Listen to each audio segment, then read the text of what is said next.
What is up, guys? I just made a short a little bit ago and this video is following up, so let me show you what I got. Before I show you, if you haven't subscribed, it doesn't cost you anything and it'll help the channel out.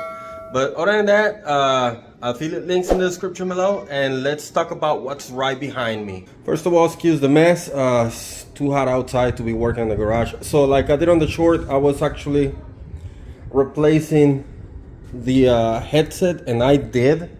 So I went ahead and removed, hold on, the old FSA headset, as the whole thing completely.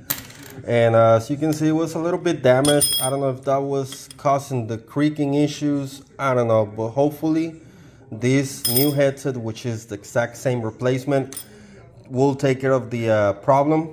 I did not change the stem cap. I left the polygon stem cap in it because why not? Then I replaced the fork for now, so that way I can go ahead and service the Revelation, which is right here.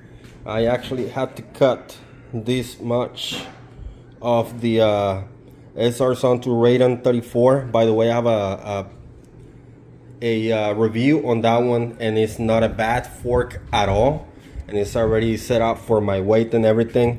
The only thing I don't like is that it doesn't have the compression ring, but I went ahead and installed the brake back in it. It's already aligned, it's not rubbing whatsoever. And I left the same number of spacers just like before. So I got up on it, and it actually doesn't look half as bad. I mean, it looks pretty darn good. I mean, Suntour makes good forks. This is the Epixon 34, 140 millimeters of travel. So I'm, wait, not sure about that. I don't remember if it's 130 on this one actually. No, it might actually be 140, if not 150. This is the exposed extension, and I remember having the whole travel on it. So the original was 140, and in fact, I don't remember. I gotta watch the other video because I don't remember, and I don't know if this one says anything in here about the travel. Don't see it. I don't remember. I think it might be a 130, 140. It's not 150. That I know for sure. But the bike is looking good, except I gotta clean it up a little bit. I haven't ridden it since I went to Chipinque in Mexico, and it's holding up pretty well.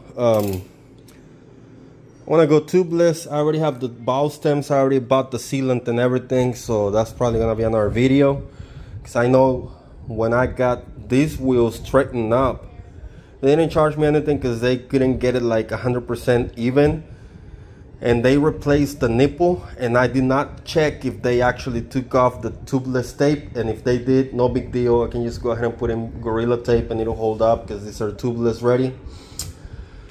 The rear, hopefully these tires doesn't have any punctures on them because it's currently running tubes, and if it does, well, I have the sealant for that, so that should be taking care of that. But yeah, this bike is actually, like I said, I don't know how soon I'm gonna be servicing that, because I was doing crunching numbers. I even talked to MTV, to Charlie Keogh and Joshua Chicken Sandings and some more guys on the Instagram group, and there's like, well, Chicken Sandings told me you should.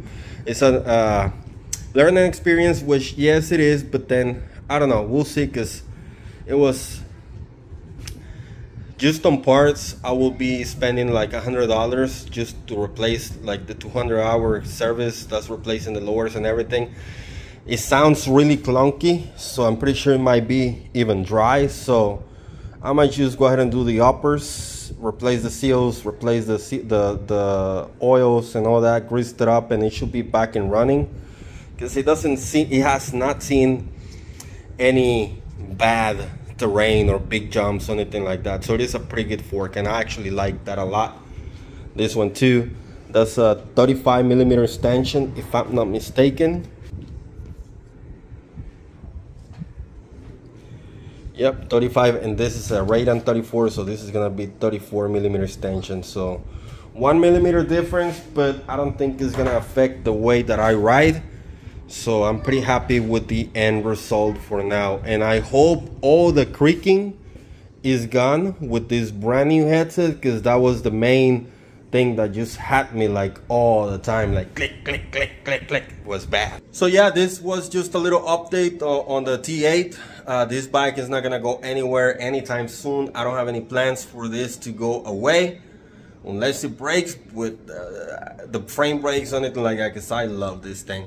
That's it for this one, guys. Again, if you haven't, please subscribe, turn the notification bell on, and if you want to support the channel, check the affiliates in the description below. It doesn't cost you anything. And that's it for today, and I'll see you on the trails. Goodbye. Let's ride.